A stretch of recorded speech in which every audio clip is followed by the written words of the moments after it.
Hello students, this is our first video in the Comparative Political Analysis PYQ video series. In this video series, we will be covering all the PYQs asked by UGC NET from 2014 up till June 2025 for each topic. So our first topic will be approaches, all of the approaches in comparative politics. तो आपने काफ़ी सारे पढ़े होंगे like institutional approach, political culture approach, political economy, new institutionalism, etc. So all of the PYQs related to these approaches will be covered in this video. So first question which was asked in December 2014 is comparative politics as an autonomous discipline emerged in which year? तो 1970s, 1960s, 1950s या 1930s. तो इसका answer क्या रहेगा? Comparative politics basically emerged after, हमें पता है कि सेकेंड वर्ल्ड वॉर के बाद में दिस हैड emerged और इसको हम लोग पोस्ट वॉर एकेडमिक एक्सपेंशन भी बोलते हैं. तो the answer will B 1950s. Next question, the cultural thrust in comparative politics became prominent during which year? तो options are 1950s, 1950s, 1960s, 1970s or late 1970s. So the answer will be जब हमारी book आई थी the civic culture by Almond and Verba, that was the main book which embarked the origin of political culture approach. ठीक है, तो 1960s will be the correct answer. Next है दिसंबर 2014 का है, comparative politics is the study of which of the following options: institutions and functions, all forms of political activity, governmental as well as non-governmental and all political phenomena, political processes और techniques and tools of comparative politics. देखिए these are correct, however these are very narrow options. ठीक है, बहुत ही कम चीज़ इसमें दी है, whereas this is a very broad based option and this will be therefore correct since comparative politics is a very big umbrella term है, तो जो सबसे बड़ा ऑप्शन रहेगा that will be the correct one. Next क्या है, what December 2014 का है again this question.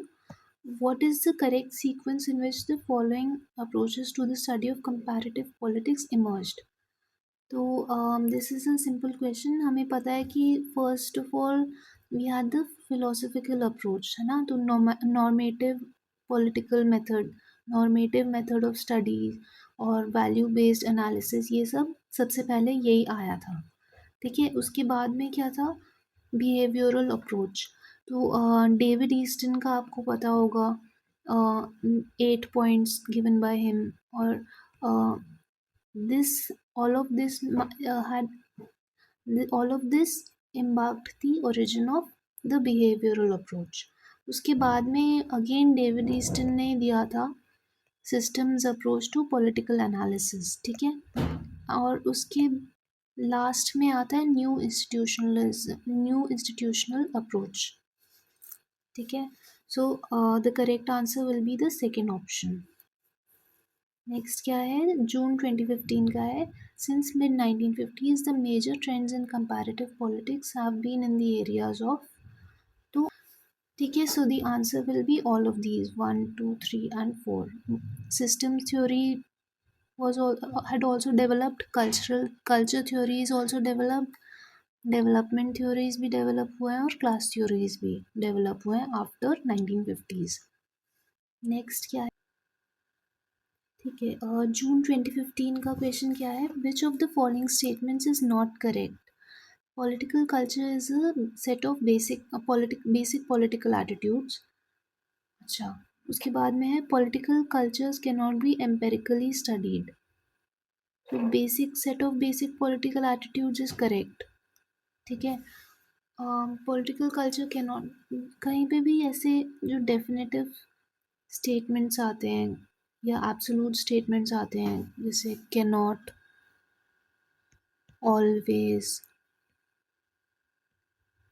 नॉट, ऐसे कुछ भी जो जहाँ पे भी डेफिनेटिव वर्ड्स आते हैं, दो स्टेटमेंट्स आर यूजुअली रॉन्ग. ठीक है, ये आप यूपीएससी वगैरह में भी देखेंगे. कि such statements are usually wrong. तो इसमें भी पॉलिटिकल कल्चर्स, हमें पता है कि political culture was empirically studied by Sidney Almond and Verba, है ना, ये हम लोगों को पता है। So this will be the wrong statement और यही आंसर रहेगा सिंस हमें नॉट करेक्ट पूछा है। वैसे थर्ड ऑप्शन भी पढ़ लेते हैं। The study of political culture focuses on attitude of people and their likely effect on politics. हाँ ठीक है, सही स्टेटमेंट है। फिर political cultures have a companion approach, that is political socialization. हाँ ठीक है, दिस इज ऑल्सो करेक्ट। फिर so the answer will be the second option. Next question क्या है, दिसंबर 2014 का है again. The sociologist who influenced Gabriel Almond in his structural functionalism वर। तो इसका, this is a simple question, इसका answer is Max Weber and Talcott Parsons. ठीक है, so the second option will be the correct answer. Next question दिसंबर 2014 का है। Identify the correct sequence of the following input functions and select the correct answer from the codes given below. तो क्या क्या है, interest aggregation, ठीक है, हमें सीक्वेंस बताना है ना। इसमें ऑप्शंस आर इंटरेस्ट एग्रीगेशन, फिर पॉलिटिकल कम्युनिकेशन, इंटरेस्ट आर्टिकुलेशन, ये पूरा नहीं लिखा है, दिस इज इंटरेस्ट आर्टिकुलेशन, फिर पॉलिटिकल सोशलाइजेशन एंड रिक्रूटमेंट। तो द आंसर विल बी, सबसे पहले क्या होता है, पॉलिटिकल सोशलाइजेशन एंड रिक्रूटमेंट सबसे पहले होता है, so that the citizens develop a political attitude. उसके बाद में क्या होता है, इंटरेस्ट आर्टिकुलेशन होता है, तो this is done via protests, voting etcetera. ठीक है, उसके बाद में इंटरेस्ट एग्रीगेशन होता है। ठीक है, तो इसमें इंटरेस्ट एग्रीगेशन में रहेगा कि वेरियस पॉलिटिकल पार्टीज और ग्रुप्स या जो भी प्रेशर ग्रुप्स होते हैं, they combine there demands into policy proposals. ठीक है, उसके बाद में लास्ट इज पॉलिटिकल कम्युनिकेशन। तो these proposals which are combined and collated by the pressure groups या political groups, these are then communicated to the political system। ठीक है, तो इसका रहेगा the fourth one will be the correct answer. Next question जून 2015 का है। What is according to David Easton the correct sequence of the following regulatory mechanisms. तो इसमें अगेन करेक्ट सीक्वेंस बताना है हमें। तो इसमें this is a simple question if you have read about David Easton's systems theory. First of all रहेगा gate keeping रहता है सबसे पहले। ठीक है, तो इसमें they determine which demands are valid and which of them should enter the system. उसके बाद में आता है the socio cultural norms. So, in this, the demands will be evaluated against the societal values, and then it will be determined as to which ones are, मतलब उनको prioritise करते हैं उसकी बेसिस पे। फिर नेक्स्ट रहेगा कम्युनिकेशन चैनल्स। ठीक है, so these communication channels are used for either strengthening और डाइल्यूटिंग द डिमांड्स। ठीक है, उसके बाद में रिडक्शन प्रोसेसेस आते हैं। तो रिडक्शन प्रोसेसेस में क्या रहेगा, the demands will be filtered either through selection, scrutiny और बाय ग्रुपिंग या कैटेगराइजेशन भी होता है डिमांड्स का, वो सब भी इसी में आता है। So the answer, correct answer will B 3124, the second one. ठीक है, नेक्स्ट क्वेश्चन है जून 2015 का है। असर्शन एंड रीजनिंग क्वेश्चन है। Assertion is comparative politics is a science of politics. हाँ, सो दिस इज, ठीक है, जेनरिक स्टेटमेंट है, करेक्ट स्टेटमेंट है। Comparative politics relies on an empirical method of study. So this is also correct. So first will be the correct option. फिर again जून 2015 का क्वेश्चन है। This is a match the following question. तो match the following में we are required to, अच्छा, तो ये approaches को उनकी करस्पॉन्डिंग बुक्स से we have to match them. ठीक है, तो historical approach was adopted by which of the following books. तो इसका आंसर रहेगा, this is a very tough question since इन्होंने काफ़ी जो बहुत फेमस बुक्स हैं उनको नहीं दिया है, थोड़े से कम लेसन नोन बुक्स को दिया है इन लोगों ने। सो this is indeed a tough question. इसमें रहेगा The historical approach was adopted in the integration of Indian states by VP Menon. ठीक है, इस बुक में the historical approach was used. उसके बाद में institutional approach was used in the book Parliament in India by Morris Jones. ठीक है, उसके बाद में legal approach was used in the book The Republic of India by Alan Gledhill. उसके बाद में political sociological approach was used in the book this is a famous book Modernity of Tradition by Rudolph and Rudolph. तो ठीक है, so the answer will be the second option. Next question, December 2015 का है. The study of comparative politics became significant after the, तो this is a very simple question. World War II के बाद में हुआ था, and the emergence of new nations is also correct. So the answer will be the second option. Next question, December 2015 का है. Who among the following is regarded as the father of comparative politics? So this is a very simple question. Aristotle हमें पता है, उन्होंने he had studied 158 constitutions, and that is why he was known as the father of comparative politics. Next question, December 2015 का है again. Which of the following factors are related to the load capacity in the communications theory? ठीक है, तो load capacity depends upon, हम लोग वैसे ही revise कर लेते हैं. क्या क्या था? बैकग्राउंड नॉइस पे डिपेंड करता है, डिस्टॉर्शन पे डिपेंड करता है, फिडेलिटी पे डिपेंड करता है, और रिस्पॉन्सिवनेस पे भी डिपेंड करता है. So the answer will be all of these. ठीक है, 1 2 3 and 4. Okay, so the next question was asked in December 2015. Political institutionalization involves which of the following? Political institutionalization का मतलब क्या होता है? Strengthening the political system. ठीक है, strengthening कैसे होगा political system का? Via political mobilization. हाँ, this is correct. Political representation, ठीक है, this is also correct. फिर political integration, तो ये this is not a part of political institutionalization. ठीक है, so this will be wrong. Political fragmentation, ये तो in fact this is completely opposite to political institutionalization. ठीक है, so this will also be wrong. और हाँ, ये वाला भी गलत रहेगा. So the answer will be 1 and 3 only. ठीक है, फिर next question, this again December 2015 का है. Which countries were the basis of the study of Alman and Verba's civic culture? तो इसका this is a simple question, और this has been repeated a couple of times in the examination. तो इसको याद रखिएगा. The answer is Mexico, Germany, Italy, USA and UK. So the third option will be the correct one. ठीक है, next question, December 2015 का है again. What are the 3 types of political culture according to Alman and Verba's study of civic culture? तो again very simple question. इसका answer रहेगा parochial, subject and participant. So the first option is correct. Next, July 2016 का है. Who among the following is associated with the initial stages in the growth of comparative politics? तो options क्या हैं? Karl Popper, Arthur Bentley, E.H. Carr और Graham Wallas. तो इसका answer usually लोग either 2 और 4 में कंफ्यूजन रहता है. तो मैंने जितने भी सोर्सेज रेफर करे हैं, there is a confusion between either Arthur Bentley और ग्राहम वॉलेस. तो आप दोनों को याद रखिएगा. तो ग्राहम वॉलेस को यूजुअली मानते हैं क्योंकि he had played a major role in the early growth of comparative politics. तो उन्होंने शुरू में behavioral और psychological analysis के बारे में काफ़ी दिया था. That is why Graham Wallace को करते हैं कंसिडर, बट काफ़ी सारे मैंने सोर्सेज में देखा है ऑर्थर बेंटले भी दिया है.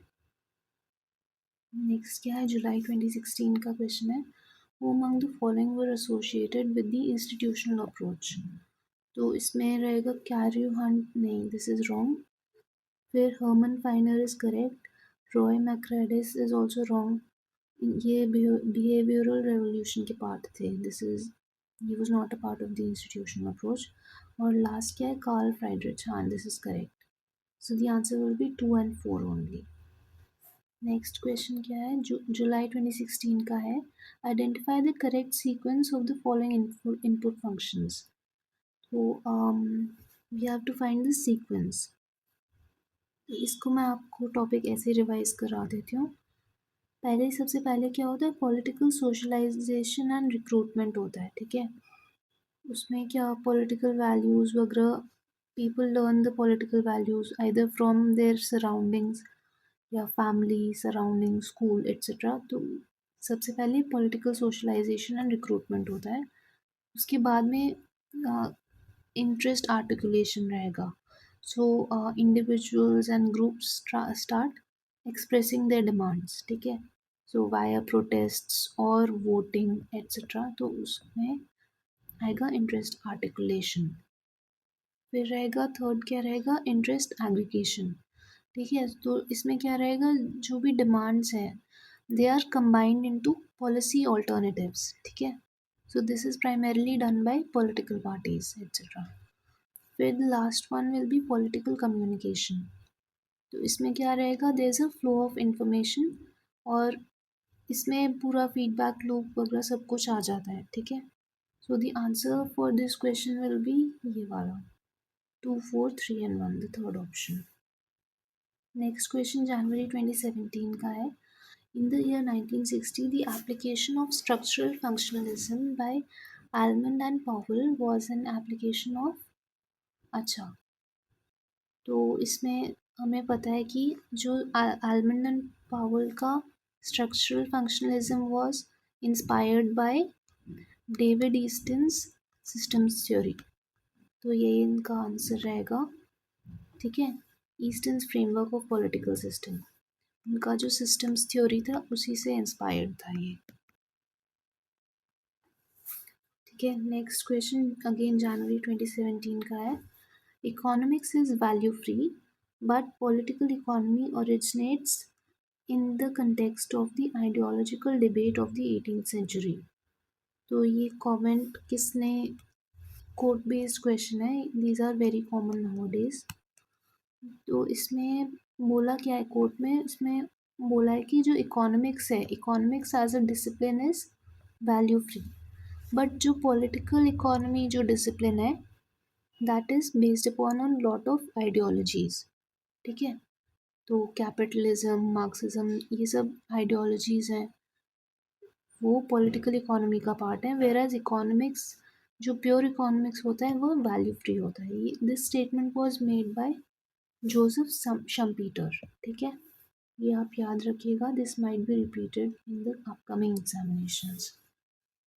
नेक्स्ट क्वेश्चन क्या है, अगेन जनवरी 2017 का है. The first use of the concept of political culture was made by. तो इसका आंसर क्या है, political culture was given bye Gabriel almond. हमें पता है Gabriel almond and Sydney Verba ने, दोनों ने दिया था ये concept.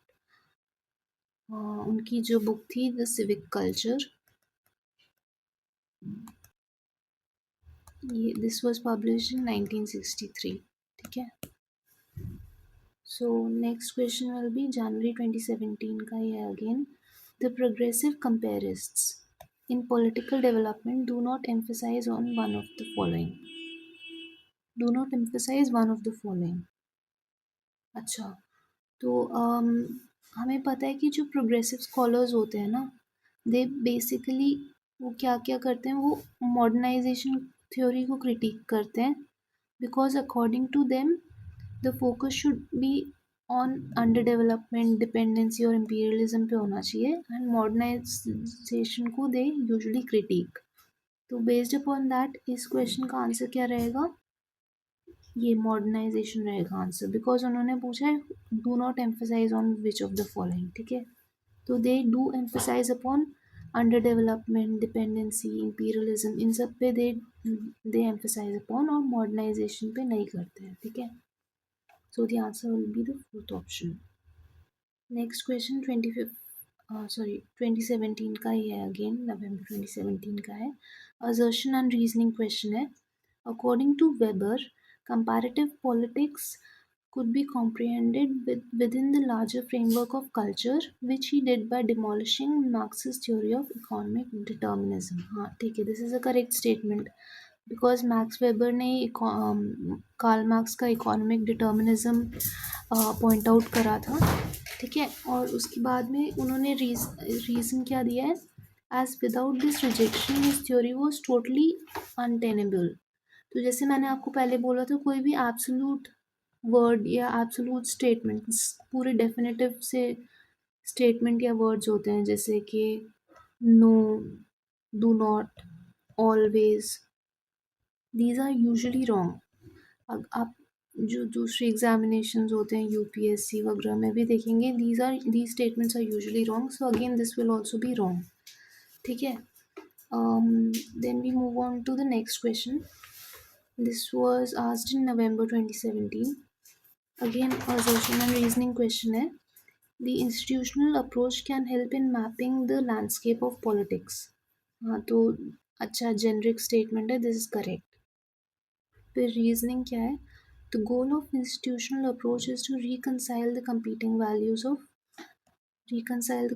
values of individual freedom and collective equality। हाँ दिस इज ऑल्सो करेक्ट, ठीक है। So the answer will be both A and R true, ठीक है। नेक्स्ट क्वेश्चन है नवंबर 2017 का ही है।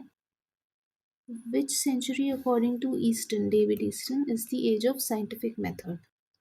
तो according to Easton, the 19th century, जब ऑगस्ट कॉम्टे, कार्ल मार्क्स, ये लोग जब when they had given their schools of thought, और पूरा उन्होंने जो अपना theories दी थी, तब that is when he had considered to be an age of scientific method, ठीक है। So according to David Easton, 19th century is the correct answer, the age of scientific method. Next question है नवंबर 2017 का है। Which of the following is true of Aristotle's contribution to comparative method? तो first option क्या है, to study the then existing political systems. हाँ this is correct. उसके बाद में सेकेंड है to develop an empirical science of politics. So हाँ this is also correct. फिर to arrive at the ideal type, this is wrong. Ideal type के बारे में प्लेटो बोलते थे, ठीक है, not Aristotle. To apply abstract ideas in practice, this is also wrong. Abstract ideas again was a forte of Plato, not Aristotle, ठीक है। Aristotle believed in practicality। और गोल्डन मीन के बारे में भी आपने सुना होगा, ठीक है। सो नेक्स्ट क्वेश्चन नवंबर 2017 का है। New institutionalism emphasizes upon which of the following? First option है इंस्टीट्यूशंस रादर दैन इंडिविजुअल्स, तो नहीं, ये गलत है। A balance between institutions and individuals, हाँ दिस इज करेक्ट। फिर a group theory in politics, no this is wrong। economic dominates, नहीं this is also wrong। तो इसमें क्या होगा, there is a balance between institutions and individuals in new institutionalism, ठीक है। Next क्या है, नवंबर 2017 का क्वेश्चन है। Subject participatory culture was associated with which of the following regimes. तो हमें पता है तीन टाइप के होते हैं, सब्जेक्ट, पार्टिसिपेंट और एक पैरोकियल भी होता है ना। तो इसका क्या रहेगा, कम्युनिस्ट रिजीम्स में नहीं होता है, फेशिस्ट रिजीम्स में, पोस्ट कॉलोनियल सोसाइटीज़ में होता है। देखो क्या रहेगा, सब्जेक्ट पार्टिसिपेटरी कल्चर में क्या रहेगा, there will be very less participation by the citizens of the country, ठीक है। So this is true. वहाँ पे क्या होता था, सूडो डेमोक्रेसी इस्टेब्लिश हो गई थी काफ़ी सारे पोस्ट कॉलोनियल सोसाइटीज़ में, pseudo democracies had been established, ठीक है। तो इनमें क्या होता था, there was very low participation by the citizens, ठीक है। सो दैट इज़ वाई इसे हम लोग कहते थे सब्जेक्ट पार्टिसिपेटरी कल्चर का पार्ट बोलते थे, ठीक है। नेक्स्ट क्वेश्चन क्या है, जुलाई 2018 का है, who among the following described comparative politics as primarily concern with parties interests and leadership structures. तो रॉय मैक्राइडिस एंड वार्ड ने बोला था कि they had actually moved away from describing formal institutions, and they had instead started doing a more dynamic analysis of the various political actors, ठीक है। तो इसका answer will be Roy Macridis and Ward. This is a very tough question, तो थोड़ा सा आपको you have to remember this question for the upcoming examinations, ठीक है। नेक्स्ट है जुलाई 2018 का क्वेश्चन है, असर्शन एंड रीजनिंग क्वेश्चन है। असर्शन क्या है, systems approach to comparative politics believes in the balance between the input structure and the output structure to maintain an equilibrium. So this is correct. ये David Easton का systems approach के बारे में बताया है इन्होंने, and this is a correct statement. फिर reasoning क्या दिया है, systems approach is criticised as a status quoist model. This is wrong. Systems approach is not status quoist. In fact, it is a dynamic model. तो आपने पूरा feedback loop वगैरह के बारे में पढ़ा होगा, है ना। तो फीडबैक लूप में होता है क्या है कि जो भी स्टेटस कोइस्ट जो भी चीज़ें चल रही हैं उसको they change it via the feedback loop, ठीक है। तो डायनामिक सिस्टम होता है, not a status quoist system. So the answer will be the second option, R is not correct, ठीक है। So the next question was asked in December 2018, which of the following pairs is not correctly matched. Not correctly matched बताना है, books और उनके authors के नाम दिए। First क्या है, political continuity and change by Peter H Merkl.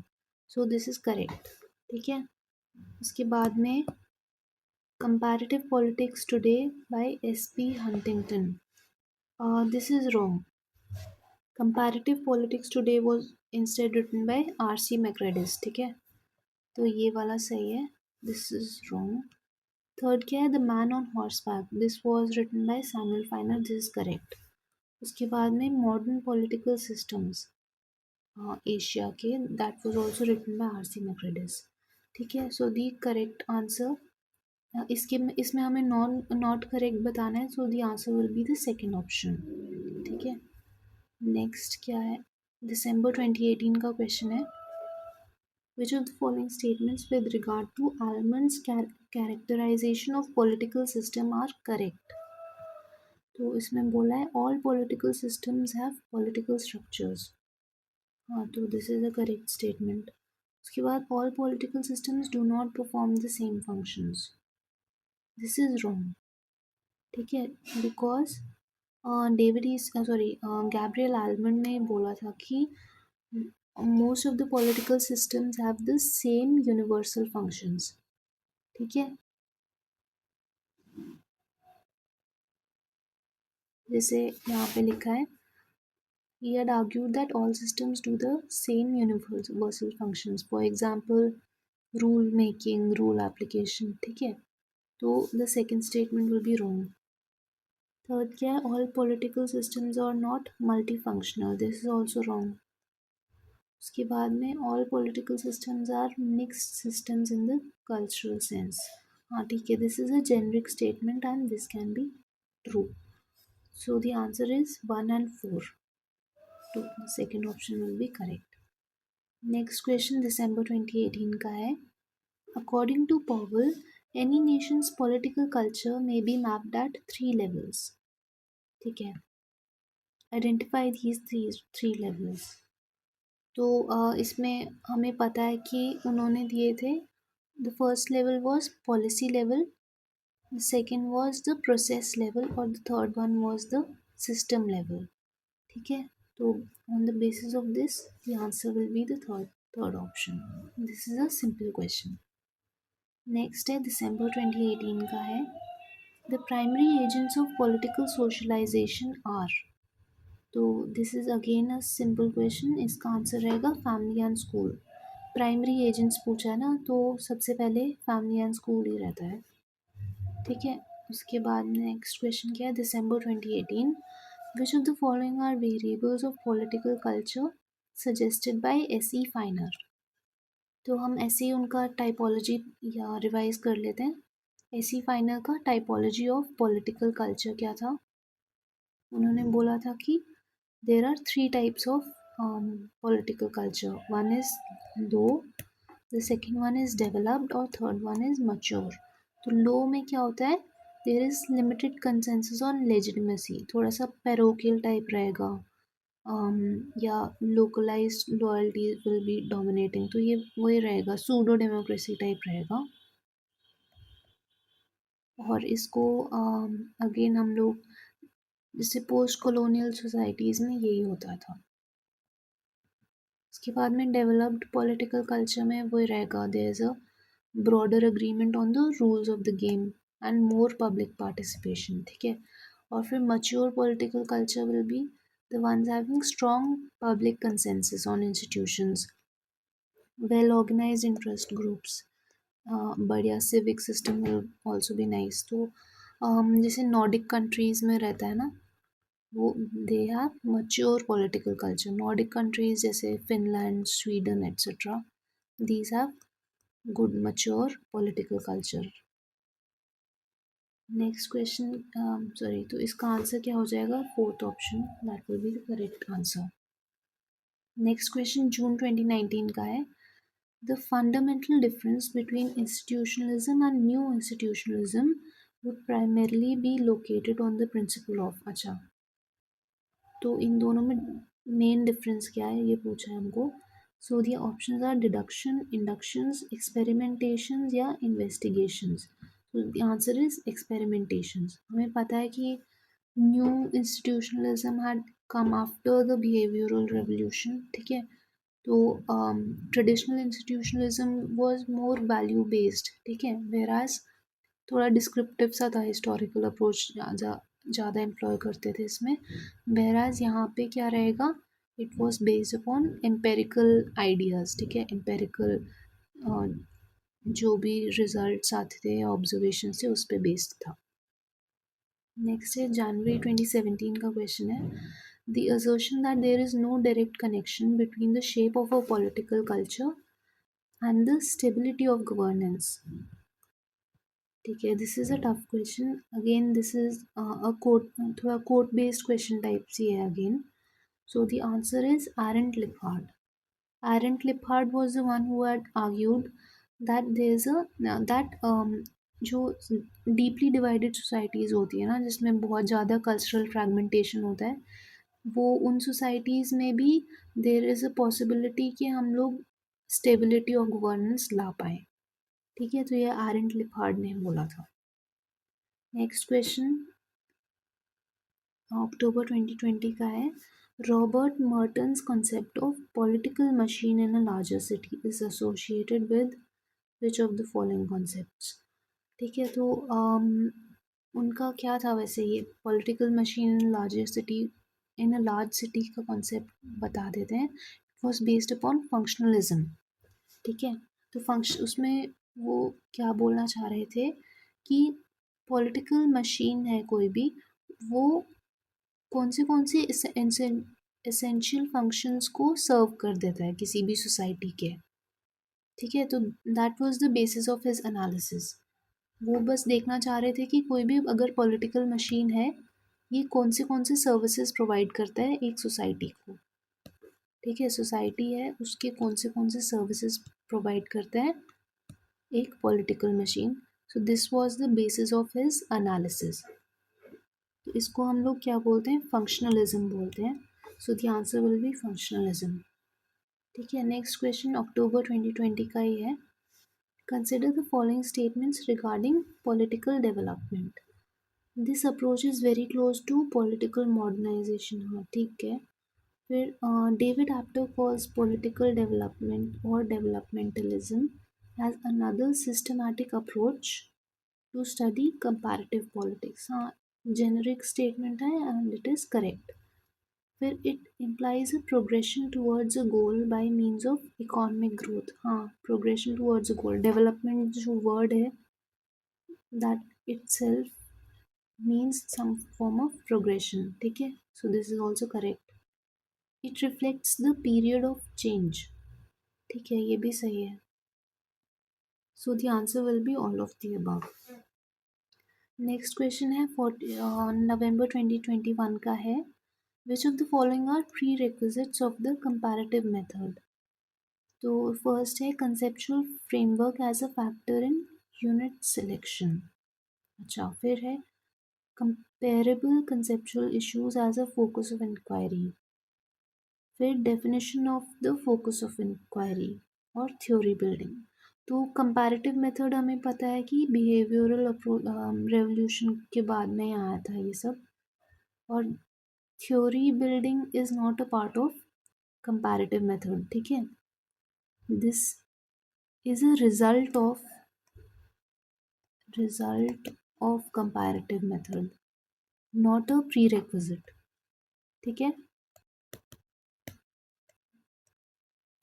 So this is a simple question. तो आंसर क्या रहेगा? 1, 2 एंड 3 ओनली. नेक्स्ट क्वेश्चन नवंबर 21 का है. मैच द फॉलोइंग है. We have to match the thinkers with their texts.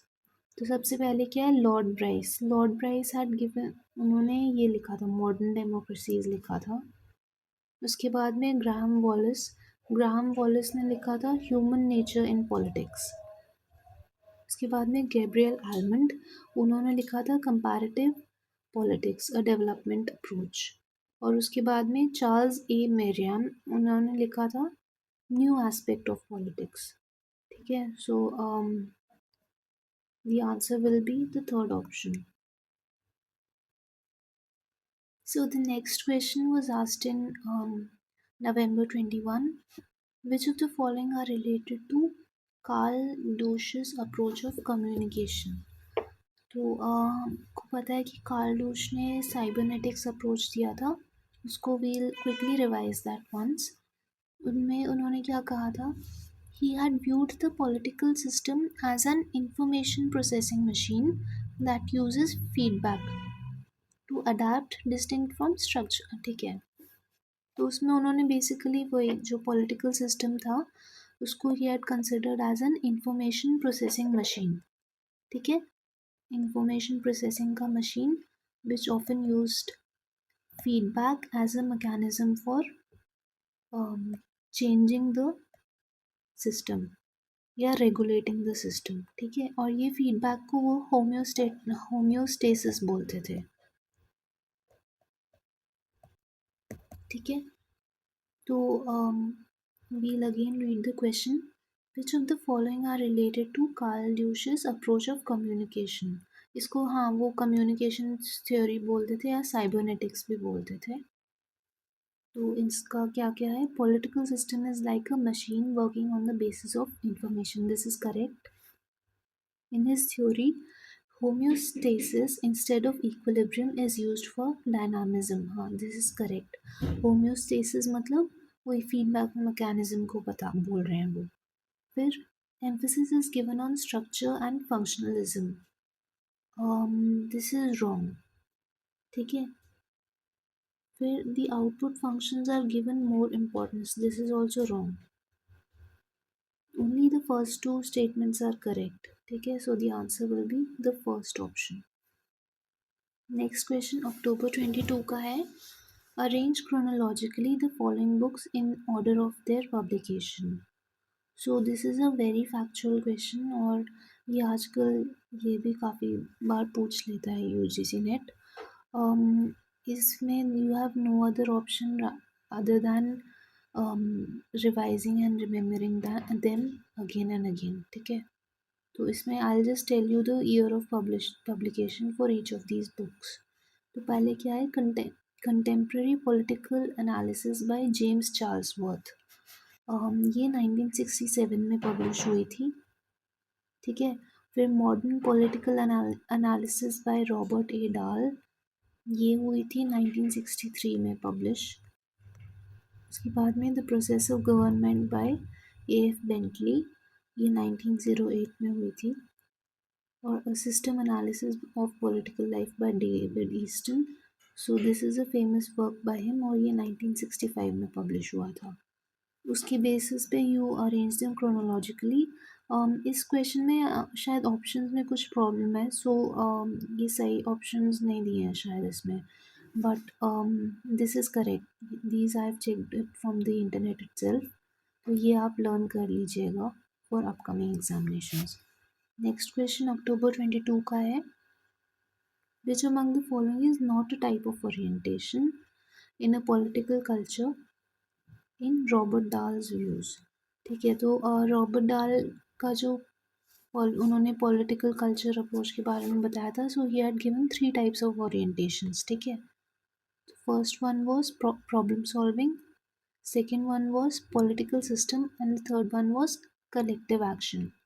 सो ये 3 सही होंगे and public management is not right. ठीक है, नेक्स्ट क्या है, अक्टूबर 22 का क्वेश्चन है। The concept of political cultures involves 3 components of individual orientations. ठीक है, so who statement is this? Again this is अ, ठीक है, कॉन्सेप्ट बेस्ड क्वेश्चन है, कोड बेस्ड नहीं बोलेंगे हम इसको। तो cognitive, affective and evaluative orientations का कॉन्सेप्ट दिया था एल्मंड एंड पावल ने। ठीक है, so this is a simple question, very simple question. Next क्या है, 2023 का क्वेश्चन है। Who amongst these in the is the proponent of the process model of social movements in comparative politics? So this is again a very simple question, Charles Tilly का है ये। ठीक है, आंसर। नेक्स्ट क्वेश्चन है 23 का ही है। Which of the following principles are used to study the attitudes of people, that is political culture in comparative politics? ठीक है, तो हाँ, ये जो सारे टूल्स हैं इनमें से I just tell you which one of them are use for studying the attitudes. तो पहले तो जो कन्वर्स प्रिंसिपल होता है, that is use for determining the belief systems of people. ठीक है, उसके बाद में जो रॉबिन्सन्स प्रिंसिपल है, that is use for studying the attitudes. So these two will be correct. और फिर ये जो है रिकर्स स्ट्रैटेजिक प्रिंसिपल, गैलेगर्स और रेज फ्रैक्शनलाइजेशन इंडेक्स, ये तीनों these are the part of rational choice theory. ठीक है, आरसीटी के पार्ट है, so these are not correct, so the answer will be B and C only. Next question है 23 का है। मैच द फॉलोइंग क्वेश्चन है, so we have to match the concept with their proponents। ठीक है, so critique of rational choice institutionalism's advocacy of universal generalizations, so this was done by Schorf। ठीक है, सो ए का रहेगा 2। इसके बाद में study of institutional change in skill regimes in Britain, Germany, Japan and the United States, so this was again done by Kathleen Thelen। तो वो है थर्ड वन है ना। उसके बाद में origins of sociological institutionalism, this was given by Meyer and Rowan, fourth one. और last क्या है, discursive institutionalism, this was given by Campbell and Pedersen. ठीक है, so the answer based on this, the answer will be the third option. Next question जनवरी 25 का है। Which of the following are not the variables of input-output analysis of David Easton? हाँ, so this is a very simple question। तो हमें पता है कि demand होता है, सपोर्ट होता है, फीडबैक भी होता है, पर growth and development are not a part of systems theory given by David Easton. ठीक है, so the answer will be A N, not पूछा है ना, तो ए एंड बी ओनली। ठीक है, so that is all for this video. Thank you. Please like, share and subscribe to our channel if you found this video helpful.